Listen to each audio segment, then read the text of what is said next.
What was that first deal? What did that look like? How did you? Stupid, dumb. I mean, we all look back at deals and we think, why on earth did we do that one or that one? The dumbest we're all thing. learning as we go along. What about someone like Andrew Tate and his view of the world and Yeah, you're gonna and get position this. of men and masculinity? Yeah, this is the big one, isn't it? This is the Andrew Tate conversation.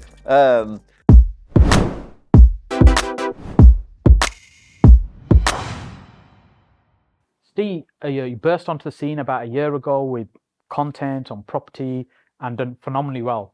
Why do you think that's happened in that short space of time that you've become a massive celebrity in the property world? I don't know about the word celebrity, but I think the reason that we're growing at the rate that we're growing and people are being attracted to us is because you get to see what I do. I think the weekly that I put out on a Sunday shows Monday to Saturday I am working on my developments. Yeah. And I think people, when they can physically see that you are doing something that you'll say you're doing and they can watch it, I think over time it brings the credibility from the audience and then word spreads. Yes. Because you've been in this industry, and when you use the word celebrity, that's more like you're up there. And I think you know, as well as I know, in this industry, there's a lot of educators who actually don't practice what they preach. Yes. They're just very good at saying certain Teaching, things. marketing, Yeah. but not necessarily doing. No. Now, there's nothing wrong with if they're teaching the correct information, but 99% of them don't teach the correct information. That's what gets my back up. But I think the channel's just growing and growing, and I think I spared no expense, from day one. I went all out. I had 2 full-time videographers, and the content that we put out, I always kept it to the best that I can get it to.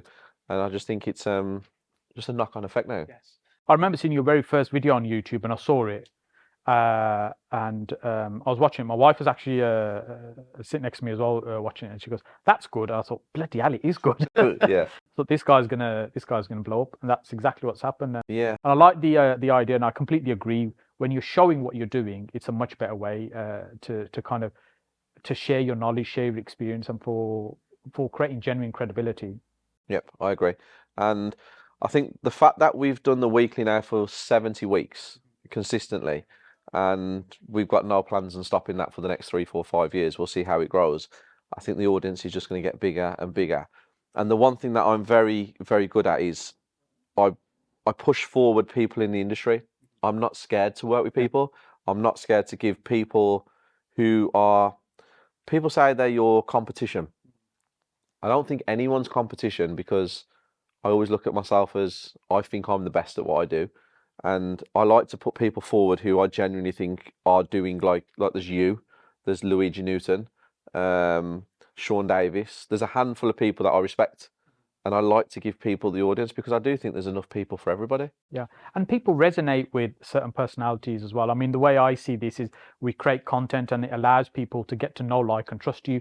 And if they ever decide to do anything with you, you've kind of laid that road down. And I agree that the competition in the sense of people doing similar things, but this industry is big enough for lots. There's enough people in this country for everybody to have an audience. Yes. And the ones who are protective, the ones who hold the audiences like their baby, I don't think they've got longevity. I think they've got a lifespan of 3, 4, 5 years. Yeah. I think if you are happy to work with people, you shouldn't be scared of your audience becoming someone else's audience, because you've also got their audience becoming your audience. Absolutely. So it's a big thing for me with working with people in the industry. Yeah, I was on your podcast before. Happy to have you on launching our podcast as well, because I think there's so much we can learn from each other, and people watching and listening can learn as well.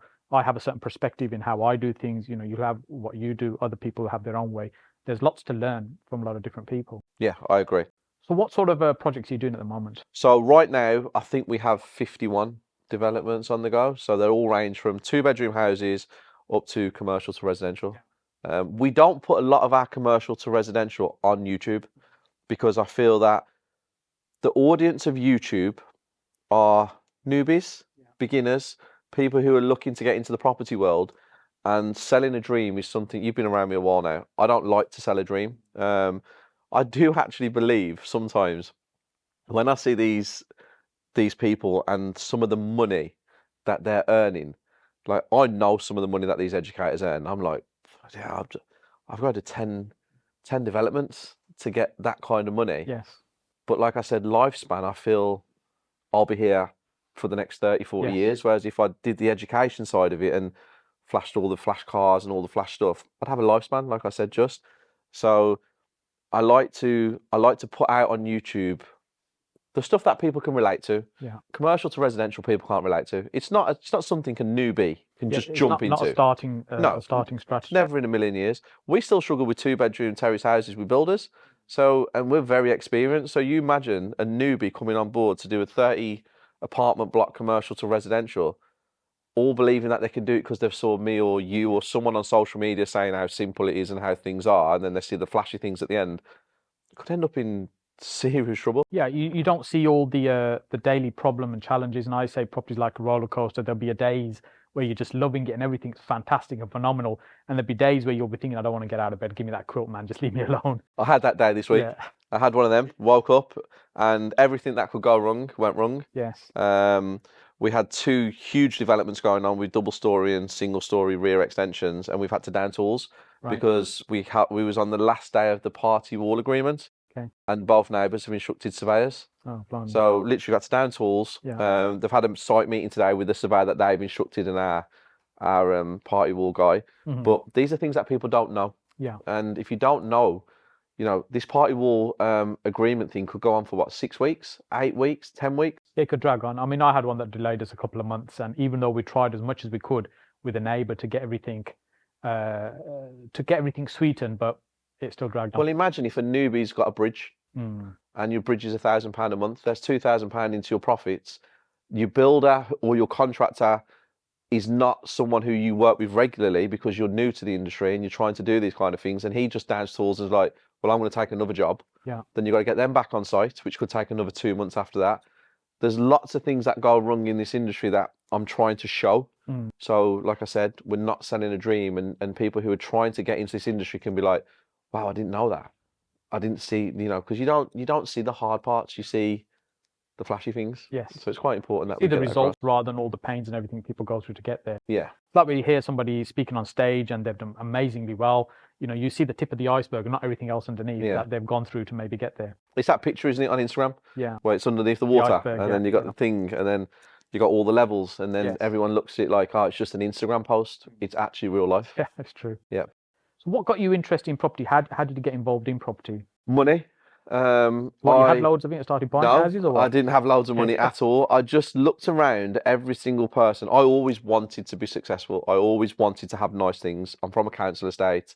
We grew up with not a lot of money, next to nothing really, but you don't understand the level you're at when you're in it.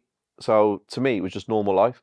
But I used to see all these people, you know, with the nice cars, and I used to live on a council estate, and the nearest road to me was something called Sneed Lane in Willenhall. Right.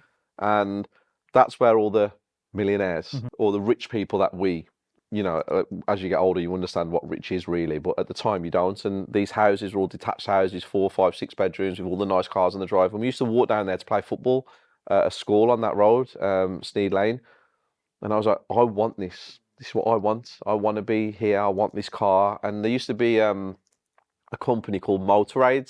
So I used to live probably 15 seconds from this car place, Mortar. Okay. And the guy who owned it was called Michael. And we're talking, what, 15 years ago, 20 years ago, 20 years ago. And he had a BMW and his number plate was MAB 781 or something. Didn't know what it was. And then as I used to walk past his car, underneath, right at the bottom, it used to say Michael Andrew Bennett. Right. And when he used to come out, he used to buy us sandwiches from the cafe. He was a really nice guy. And I said to him, oh my God, is that your name? And he was like, yeah, that's my name. I said, how did you got a number plate with your name on it? And he was like, yeah, MAB, Michael Andrew Bennett. And I used to be like, I can't wait to have Ste on a car. All my mates, no one ever was like, oh, you full of shit or you're dreaming or anything like that. But no one was like really looking at things like that from where we're from, like interested in number plates on cars and stuff. I always was. So after just figuring out my life path, which took me a very long time, I quickly realised that to be at that level, the only thing I can really understand that I'm interested in and I can see the rewards was property. Yeah. And that's what it was. It was all about the money. What was that first deal? What did that look like? How did you? Stupid, dumb. I mean, we all look back at deals and we think, why on earth did we do that one or that one? The Because dumbest we're all thing, learning as we go along. yeah, dumb as anything. Bought a house in Warsaw, very cheap, 40 or 50,000 pound, paid for it cash after saving up for like 3 years. Right. Thought I was the man. Retiring at 65 years old. I've got my asset as we get taught. And I managed in like 3 years to buy 2 or 3 properties, very cheap ones. But this is just saving. Savings. I worked my work ethic is outrageous. And then I had a conversation with a doctor, who's a very, very good friend of mine still to this day. And he was like, "What are you doing with these properties?" And he's like, "I said, I'm renting them out, and I've got some money tied up in them. It's my pension. It wasn't a lot of money. It's 120, 130,000, which is a great amount of money in my eyes. To me, it was like, oh my God, this is the world." But in terms of a reality check, that's way more than most people anyway. Yeah. So it's still a significant achievement even at that. A huge achievement, but when you're looking at where you're trying to get to, it's not a huge amount of money. At the time, it was the world. But what I didn't realise is that £130,000 that I had tied up in houses could literally be 6 houses, 7 houses, with income coming in from rent and growing, and the buy, refurbish, refinance, rent. And this doctor who had a conversation with me, his dad was the first £1 million GP in the Midlands. He lives on Westbourne, is it Westbourne or Westbrook Avenue, next to Botanical Gardens? Okay, yeah. And he was like, my dad owns hundreds of houses. I was like, how does he own hundreds of houses? There's not enough money in the world. It's difficult to comprehend that sometimes when you're not in property. How does somebody own 100 houses? You couldn't save your entire life to even buy a few, never mind 100. And when he explained it to me, and he was like, 25% deposits, he uses money from family members and he gives them returns and stuff. And then literally, when the penny drops, it wasn't even a long conversation. This was like I want to say like 3 minutes. He's like, explained it. Could you explain it once more? Yeah. And then it was like, oh my God, that's how you do it. It wasn't overnight. Obviously, there's processes, the steps and everything like that. But yeah, it was I wish I could go back and have people like you and other people on YouTube that I could watch and understand the strategies. And that's why I'm so passionate now about putting it out there, because you need somebody to tell you what works. Yes. Otherwise, you just learn what the system teaches you. Buy your own house, get in debt, buy another house, and you're doing okay. Yes. But that's not really the reality, is it? And when we talk about the system, there's a vested interest in people just going to school, college, university, getting into debt, starting life with a massive loan, just paying that off for the next 20 years. Work for what they say, you spend the first 20 years learning, spend the next 40 years earning in order to live off the remaining 10 years of your life, maybe on 40% of what you were earning before. Never heard something that. like that. Yeah, that is exactly it, isn't it? And what do you think of people that sort of talk about you need to break that system and think outside of the box, like Rich Dad, Poor Dad, the concept of, don't work for money, make money work for you? Yep. Well, it's true. It's how all the rich people in the world work. It's how everything is done. But you've also got to understand that the system they don't want everybody to be that person. They need to have everybody in categories. Yeah. If everybody was an entrepreneur, the system wouldn't work. Well, the world would just be a complete shambles, wouldn't it? Let's be completely honest, because not everybody has what it takes to be an entrepreneur. I'm a massive believer in who you surround yourself with is where you're going to go. So if you're sitting with 6 people that go out on a Friday night, get drunk, and then go to work on a Monday morning, you will eventually fall into that trap. Yeah. That'll be your life. It is, because that's the environment you've chosen. The environment that you're in is what dictates what you're going to do. And you've got a lot of people who says, no, it doesn't dictate me. Well, you're not changing. You're not doing anything different. And it goes back to that other saying as well. If you repeat the same thing day in, day out, you're going to get the same results day in, day out. So until you change your environment and you can have a different view on things, and you are open to other views, and not everybody's view you will agree with, but I think it's really important to listen to other people's views and opinions. Form your own judgment. Don't listen to someone else's judgment on something else. You speak to that person. What do you think of it? And then you need to move forward. But there is a process.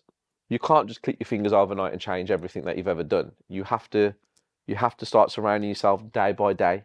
But the system is the system for a reason, isn't it? When you get people saying, yeah, but Steve, it's all right to say that, but how do I get out of this situation? How do I break this pattern that I'm in? How do you think? Well, I think small steps, little tiny steps. And I genuinely believe the first steps to anything you want to do has got to do with education and network. So everyone talks about education, the gurus selling courses and stuff like that. Well, there's loads of free information out there. You don't have to pay for anything. I put hundreds of YouTube videos out a year. You put hundreds of YouTube. I don't even know what you're on. You're on 20,000 subscribers plus. You've put loads out. It's all free. Just because there's an avenue for them to come and sign up to a course from you or join my network or something, doesn't mean they have to do it. They can watch all the videos and never make contact with any of us. There's books, there's Google.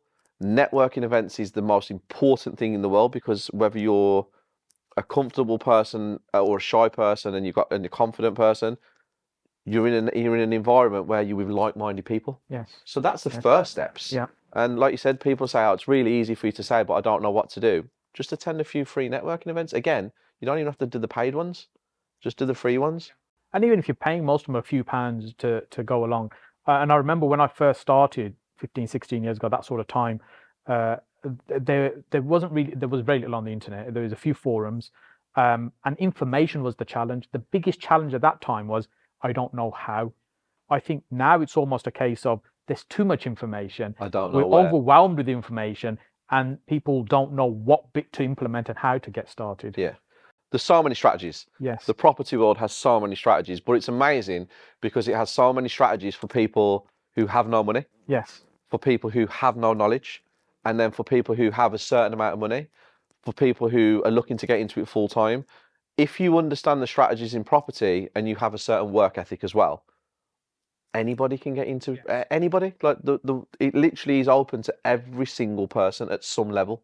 And I think the more that we keep, like the seminars I do, the YouTube content, the more that you keep showing it, the more people will be like, okay, that's the one I can see me at this precise moment, or okay, that's the one I'm going to start with, that strategy, and then I'm going to implement that for 2 or 3 years. That will lead me into the one that I think will help me. So yeah, I think people just need to, when you get into property, I think you need to have a goal. You need to have a strategy, but you need to have very, very, very small steps. Yes. I think that's the key to this, taking one step at a time. And do you think it's possible to get successful without hard work? No, I don't. I agree with that. There is the lottery, which, if you do win the lottery, fair play to you. That's amazing. Someone upstairs. If hope is your strategy, then yeah, someone upstairs is looking down at you and thought, you know what, I'm going to give you 10, 20 million. Fair play to you. And everyone that wins the lottery, amazing. Well done. Hats off to you. I have no, that's amazing. You've created what everybody's trying to get to, and you've done it by winning the lottery. But if you really want success and you really want to be, wherever what you're trying to achieve, nothing can beat hard work. Nothing. Yeah, I think some of them, I've been blessed enough to meet some amazing, massively successful people. And when you sit down and listen to them, they're every day, even at the point where you think you've got more money than you can ever spend in your life, they're still graft, they work hard, they're very methodical, structured. And I think, maybe it's my age, I think sometimes people in this environment think that actually you don't have to work hard to get the results. Yeah. Especially in the social media world we live in, and even outside of property, it's like, press this magic button and then tomorrow you're going to be rich. Yeah. Social media has ruined the next generation, I believe. I think the next generation are in so much trouble. There's so many.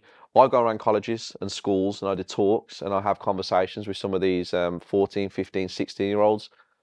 Their perception on the world is it's going to be very dangerous. Yes. Just put it that way. They see social media, they see the Lamborghinis, they see the Ferraris, they see the Bentleys, they see the big houses, they see the Rolexes and the trips abroad, and they're like, I want to have one of them. What are you going to do to get it? I'm going to jump off a building and create a YouTube channel where I'm an idiot. Doesn't work like that. You're going to end up with 2 broken legs. Yeah. You're not a jackass. Yes. Well, you are a jackass, but it's just social media's ruined a lot of things. I don't think there's any control over it either. It's difficult to see where it's going and what's going to happen. Yeah, it's getting crazier by the day. I mean, we use TikTok.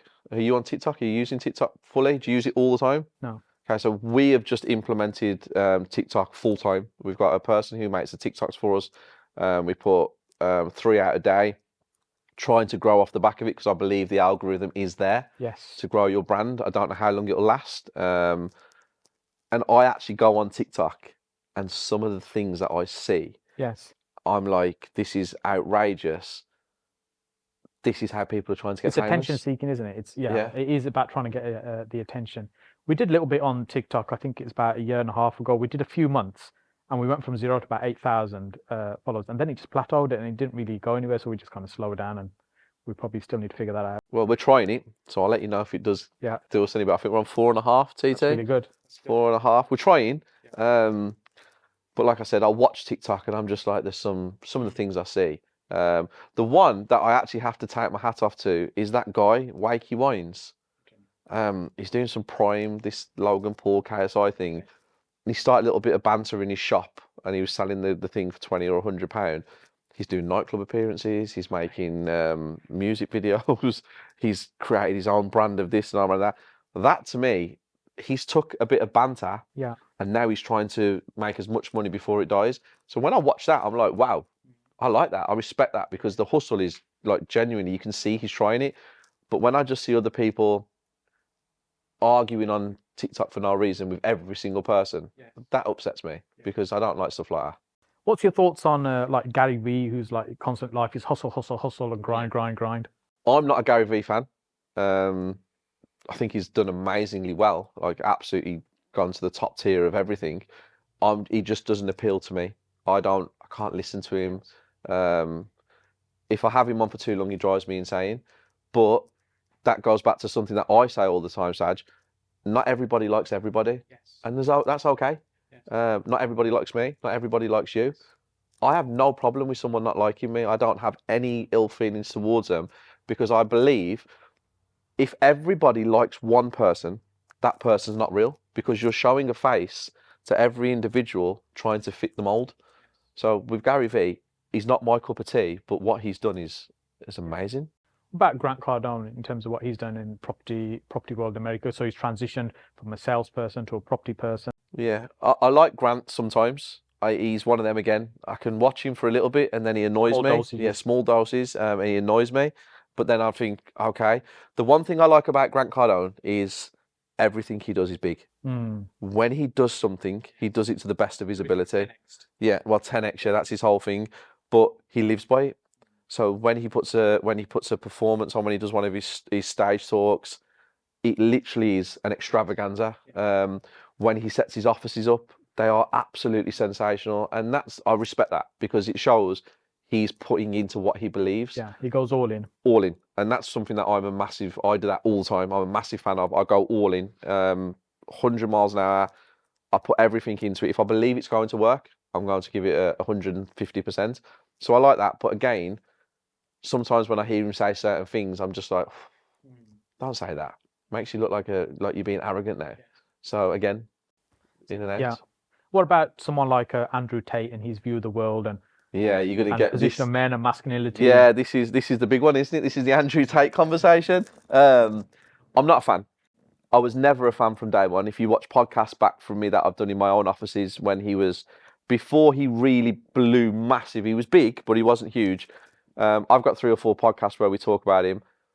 What's ruined Andrew Tate is his views on the system, I believe, are correct. Genuinely. Red pill, blue pill. Yeah. Kind of. I believe it's correct. I believe, there are higher powers and things like that, and behind the scenes and stuff like that.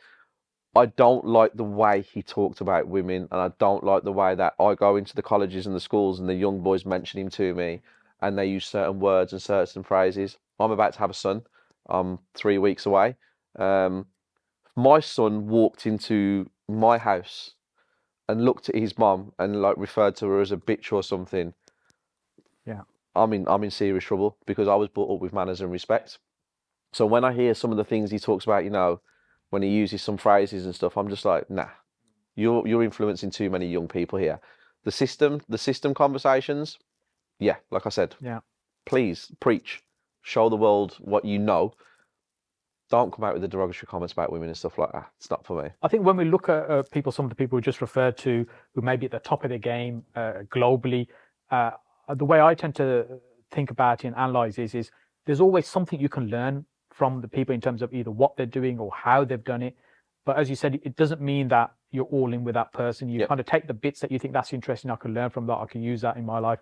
But it doesn't mean that you accept everything that they're saying that all comes out their mouth. Yeah, I agree massively. Like I said, I agree with some of the things he says, as in the system stuff. But then as soon as he starts going down that rabbit hole with the way, not for me. I was brought up differently. I was brought up by my mum. So I can't agree with any of that stuff. So let's not go down the rabbit hole then. Yes. Get it back on property. Yes. Tell me about your best deal that you've done. Best deal I've ever done. I bought a HMO, which wasn't a HMO. It was a 6-bedroom property. I paid £110,000 for it. I converted it into HMO, seven rooms, and I got it revalued at 295,000. We're spending 40 grand on it. To me, that's one of my favourite ones. Yeah. Recently, I have some really cool deals. I've done. I was hearing off camera beforehand about your shopping trips all around the country for property. Yes. The one I've got one at the minute. I've got a fantastic one at the minute, and we call them unicorns. Okay. We don't get them; they don't come very often. And I've paid 190,000 for it, with an end value of about 450. Oh, wow! But again, they don't come very often. And to be fair, the last 6 deals we've done where we've refinanced, we've pulled all our money out of them. So I'm very happy about that. But we pulled all our money out, but our monthly payments are what our rent is. Yeah. So the house owes you nothing. Yeah. You've got all your money out, and that asset's going to only appreciate over time. Yeah. So there's no rental in it. 60 quid. There's no cash flow, because I talk about in property, you've got 3 ways of making money. You're either making cash flow from your rental profit, or you're cashing out by selling and you're taking a chunk of cash, or you've got equity. That's really your 3 ways to profit. Yeah, that's exactly. Sometimes a little bit of an overlap, but essentially what you've done there is you're creating equity for the longer term. Yeah. There's no cash flow, there's no cashing out, but you've got a nice asset that's going to be worth a lot of money in the future. Yeah, but it's not good for newbies. Yes. Because they all want to do the BRRR. I'm in a position now where I can leave no rent because I have other sources of income. But if you're doing it brand new and you're trying to get out of your day job, well, you're never going to get out of your day job. I'm not a big fan of BRR for a starter. And I think it's for that reason that actually it's not a cash flow strategy. When you're looking to try and create an income or leave the day job, that's not going to give you that. It's like the HMO you mentioned. That's the one that's going to give you cash flow, because that's BRR on steroids. That's kind of what we do. Yeah. You maximize the value. You take a 200 grand property, you make it worth 500. You get all your cash out, and you still got £1,000, £1,500 a month profit coming in from it. But you're a master of those, aren't you? I mean, that's our bread and butter. Yeah, that's so you're a master of those. So anybody that actually does want to do them should actually follow and watch what you've done, because you've been successful at it for a very long time. And there's lots of people that do strategy as well. And it's a little bit like what we were saying earlier on. There's lots to learn from lots of people, and there's so much information out there. There's no secrets in property as such. And I think what people like you and I do is really help people implement knowledge rather than just giving them information. Yeah, I think it's important. But I also believe you can only help people once you've helped yourself. Yes. I get a lot of people, obviously, in my circle who are still, I'm in it because I want to create money, but I also want to give back and help. And I'm like, well, all of your bills covered? Kind of. Have you got where you want to be? Are you comfortable in life? Can you go to sleep at night and not worry about your bills for the next 6 months? Not really. Well, you can't really help anybody at the minute because you've still got to help yourself. Yeah. And you can give time and you can give information, but really are you actually putting 100% effort into helping that person while your brain's still wondering how you're going to help yourself? So I think that you have to, before you can do anything to give back to other people, you've got to make sure that your life is okay. And then you can go out and help people, because you're just not going to be 100% in it if you're not sorted yourself. Yeah, completely. It reminds me of, I think it's a Bob Proctor quote, something along the lines of, if you want to help the poor, don't be one of them. Yeah. You've got to be able to sort yourself out first before you can make a difference to somebody else's life. That'd be really impactful. Yeah, that's a really true saying. Yeah, I agree with that. And I can't take credit for it, but thank you anyway. Okay, yeah, you could create a new one. You could create your own one there. So it's funny you say that. We've got our own money with my face on it. So. Okay, well there you go. Splash it up on the screen right now. There it is. In terms of, you would talk about the best deal. Tell me about one of your worst deals, a deal that's gone bad, because when you've been in this business long enough, you always end up doing deals that you get your fingers burnt in. No deal really goes bad. Because property is not one of those businesses that you can get wiped out. No. Not unless you do something exceptionally stupid. Yeah. No deal has ever gone bad where we have lost money. Deals have gone bad where you only lose money if you sell the property at a loss. Yeah. You crystallize the loss. Yeah. If you do a deal and your budget was 40,000 for a renovation, say, and then you've gone over, you've blew the budget by 20%, 30% on 40,000, so you're on 52. Well, if you just sit back, rent it out, your loss will come back in. I think anybody who tells you that they've lost money, physically lost money, this industry is not really for you. Yeah. Because if you're buying an asset at a price that is correct and fair, and you've done your due diligence, and and you've got the right education or the right people behind you, or you know yourself, the worst case scenario in that situation is you sell it. That's my opinion. Obviously, when you've got bridging fees and stuff like that, if people are doing stuff like that, and you lose money that way, that's because you haven't been educated correctly. Yeah, you're not mitigating your risks. You're not. Yeah. I think you have to make sure due diligence is done. And the only thing that I've ever done bad in property is I have blew my budget. I've never blew my budget outrageous because I'm a very sensible person. So if I see a budget going over, as in I've got one right now, we're on 80,000 today on a budget that I predicted 60 to 70. By the time I finish, it's going to be 90. But I know I bought the property at the right price, and I know that my end value that I always do is conservative. Yeah. So I still know I have that little. You can absorb that. Yeah, I can still absorb that. And I think the only thing I've ever done bad in property is overspend. But I've never lost because I've just waited it out. I think I was with Sabina. Yeah. I went to her property refurbed. I don't know how you pronounce it, because the hyphen. Great woman. Got a lot of time for Sabina. I think she's amazing. And who was there? TT, who was we speaking to? Who was the guest speaker? John Howard. Oh, John Howard, yeah. Very experienced guy. Super experienced guy. You can learn a lot from that human being. I think he has done hundreds, if not thousands of deals from what he says. His money does stack up. You can clearly see it. And he was talking about Ranjan. And he was like, well, it's okay for Ranjan to say he's never lost money in property because he's never sold anything. Yeah.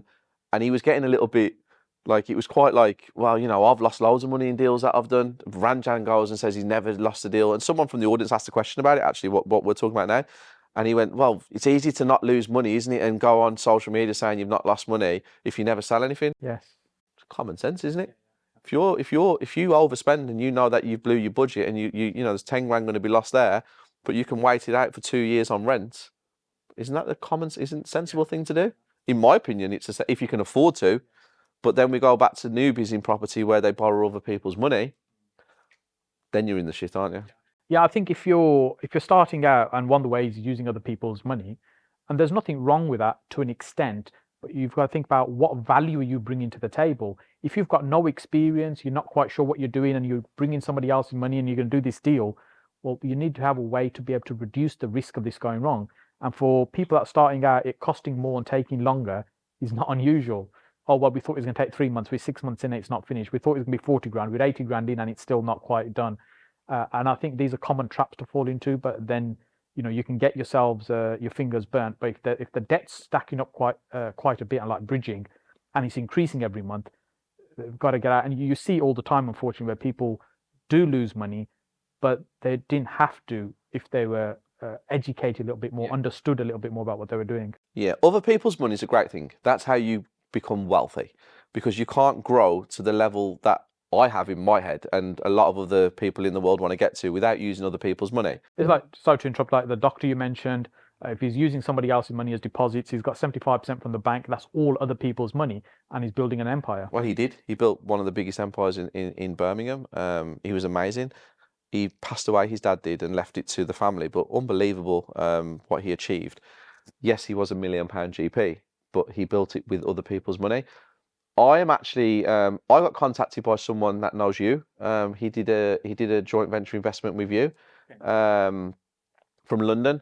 And he was literally like, it was amazing. I invested with Saj. I got my return. He told me how much he made. He was like, it was incredible. So when you do things like that, the credibility is outrageous. He told me, he called me. I'd never heard of this human being before. And he's like, "Hi, Steve, I'd love to do a joint venture with you." And I was like, "Well, we only joint venture with people that we meet. I have to sit down. I don't want to work with idiots. I want to know who I'm dealing with." And he's like, "Oh no, Effectively, they're like business partners, aren't they? of So you want to know course." who you're working with. And he was like, "I've done one with Saj." And I was like, "Oh, okay. What did you do with Saj?" And he told me. And he was like, "It was amazing, absolutely incredible." And I was like, it's the best. It's the best form of marketing. Yes. So other people's money is important, but like I said, you got to know the risks, because when you're taking on someone else's money, you're practically in control of their life, because it might just be all the money they've ever had in the world. So you got to be educated and you got to know what you're doing. It's important. So with regards to the time frame you've been in the market, what's some of the major changes you've seen in the market? How is it different from when you started to how it is today for somebody maybe looking to get started today? It's very saturated. Every single person now wants to be a property entrepreneur, a property developer. I would maybe challenge that thinking a little bit. I think sometimes it feels like that because the environment we're in, we're talking to property people every day. So everybody we talk to is interested in property, but actually are market conditions such that people are really interested in property? The vast majority. Never thought of it like that.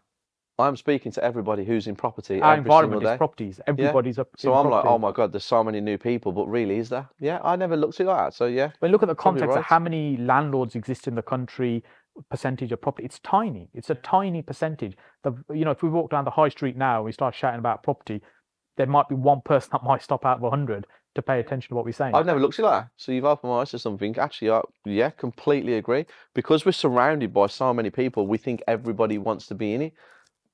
Probably, yeah, you are right. I'm finding now that I'm in it, there's a lot more people involved than what I originally thought would be.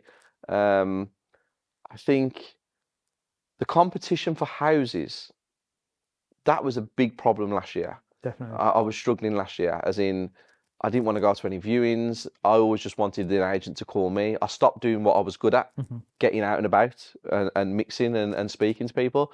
Because when I was turning up to viewings last year, there was 30 queue at the door. Oh, it was outrageous, some of the things. And I don't think I'm better than anybody else, but I didn't want to queue to go in a house. Yeah, it's only one person going to be able to buy that property. For 2 hours. And there's going to be 39 disappointed people. Yeah, and I'm not getting into bidding wars with people who are uneducated and don't really understand what's going on. So since I started, and then I got more involved, I found that at the beginning, the first 4 years, I wanted to be out and about. I wanted to meet agents. I wanted to go, when the surveyors went to the houses, I wanted to be there. I wanted to be part of everything. Then as you get bigger and bigger, obviously you start realizing you can't, because time is the most important thing. It's the only thing I can't buy. And then once it started getting crowded in 20 and 21, like 2 years ago, 3 years ago, I was like, I'm not going out anymore. And then this year, I found myself like itching to get back out, because I'm seeing it go again now. Yes. There's more deals starting to appear. There's a lot of deals starting to appear, and every single price on Rightmove now does not exist anymore, because it's all, even down today, before I've walked in here, someone secured a house for £100,000 house for 80, and I'm like, they'll get it for 75. Me and TT had that conversation in the car on the way here. Every single property I've bought this year, I think I've bought since January the 4th, what we're on, February the 15th or 16th, I think I bought 9 properties. Every single one has been below what well, 6 of them have been below what the prices were on Rightmove. The other 3 were direct to vendor. There's definitely more people motivated to sell now, whereas it was completely opposite. A year ago, the market was very different. I think it's the new people, Saj. Yeah. Who have got bridges, and the people who wasn't educated correctly, and now their loans are coming to an end. Yeah. And they're realizing, well, I can't refinance it because I'm not being able to get all my money out. If I do refinance it at that amount where I can pull that amount out, it's only covered by my rental.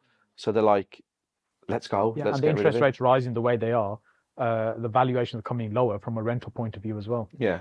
Well, the valuation officers in the UK, from what I have been told by a lot of my lenders, I own a mortgage company as well, I remember, is they are undervaluing everything. They've been told downvalue everything with the anticipation of 10% throughout this year.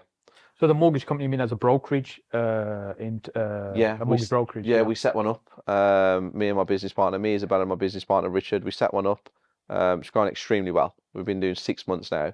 It's fantastic, but it's really cool to have the mortgage side of things because we get the lenders come to our offices for meetings. Yes. Um, You get real insight into terms Yeah. of, what their sentiment is right now. What, are they confident and they want to lend more money, or they are starting to get a little bit concerned? Yeah, I think from what I'm getting from lenders, and we've had 2 or 3 in the last couple of weeks in the offices, they're not bothered about lending money because that's their that's their job. They're just worried about who they're lending the money to. They're looking at your experience a little bit more. Like I said, they're looking at the assets a lot more now. Whereas before, when the officers went out to value them, it was, we all knew where it was going. Now you don't really know what they're valuing it at. And do you think that's because they're concerned the market might change in a negative way, and are people going to be able to survive if they're lending money? Yeah, 100%. I am seeing it go the opposite way. I'm seeing a lot of property investors like yourself, big experienced property investors going all in. I'm watching it. I'm seeing people buy. So I take massive faith in that because I know what I'm trying to do as well. But I think because of the news and the media, the new people to the world are just like, oh, Yes. the media saying there's going to be a big fall this year and the interest rates are going up and stuff. But again, if you get educated and you do the right due diligence, There's always opportunities. Opportunities exist in every market, but the type of opportunity changes. So how we approach the market, what we're looking for will change. Like, for example, talking about now the £100,000 property buying at 75,000. A year ago, the chance of doing that was virtually zero. well, it's going to 110, 115. Because the market's great. So you couldn't apply that strategy then, No. but you can apply it now. But in 2 years' time, you may not be able to apply this strategy because it's constantly evolving and we need to adapt with the market. Yeah. So where do you think the market will go? What do you think will happen over this year and next year? And although we might not be in a recession, it's starting to feel like recessionary times. Yep. I think there's going to be a lot of panic sellers. I think a lot of people wanted to get January out the way. A lot of people were just like, let's just get over Christmas, January out the way, worst month of the year for most of the country. And then they're evaluating what they've got. A lot of people who are having to refinance and stuff, I just think they're thinking, it's not worth it. Yeah. Like I said, my mortgage payments covering my interest rate. So they're like, let's just sell. So I can see a lot of panic sellers on the market, which I'm seeing. I'm seeing so many of them. But there's a massive opportunity for rental. Huge opportunity for rental. But it all depends on how much money you've got and what you can do. Yes. But I think the rental market right now is where the selling of the houses was last year. Yeah. I just think it's flipped on its head. So if you've got assets now, there is a lot of competition for rentals. You have to safeguard it though. That is key because it's okay someone having a house that rents for £700 now all of a sudden people want to pay 900. That's okay because you're thinking, oh my God, the rates have gone up, but my rent's going up. You've got to make sure people can pay. Is it sustainable? Yeah, because when people are in your house and they miss rental payments and your mortgage payments is still due, well, the process to get them out of that house. It's not easy. It's not easy. The law's not on our side. So you can safeguard it though. You can get someone to guarantor it. There's certain things and steps you can take. You can do the correct due diligence. You can find out what the jobs are. You can find out what their incomes are. There's so many things you can go through. But this year, rental is huge. I do think there's a massive market for commercial. I'm a big fan of it. I'm doing a lot of it at the minute. I think commercial to residential is a huge one for the next 2 or 3 years. I believe that. But again, it's not a strategy that newbies can just jump straight into on the deep end. As a final question then, what do you see as the biggest opportunity this year in property? Well, it's going to go against everything I've just said. Deal sourcing. Yes. I think it's number one. Yeah. I think if you want to make some serious money this year, if you can get educated correctly in deal sourcing, as in when I say educated correctly, you know how to do comparables, you know how to do breakdown of renovation costs, and you know what the up-to-date renovation costs and material and labour and stuff, that kind of stuff is. You can network correctly with the right people, as in estate agents and some solicitors and stuff like that. Yes. There are a lot of people who have a lot of money in the bank who have no clue about property. They are looking for someone that they can trust who can point them in the right direction. If you can get all them boxes ticked, deal sourcing is where you can actually make a fortune. I agree. I think deal sourcing is definitely a big opportunity. I started on deal sourcing in 2006, 7, that sort of time. And for a few years, it was just like amazing. I think that time's now back this year. For sure. I agree. I'm a big fan of it. I've just had new headquarters just for deal sourcing. I've got a whole division with 140 members in there. Excellent. And I've put a lot of money into this. I wouldn't be doing it if I didn't think it was going to come back tenfold. So deal sourcing is 100% the way I think it is. Thank you so much for your Thank you time. for Much having me. appreciated. I appreciate it. Look forward to doing this again soon. Thank you. Take care. Thank you.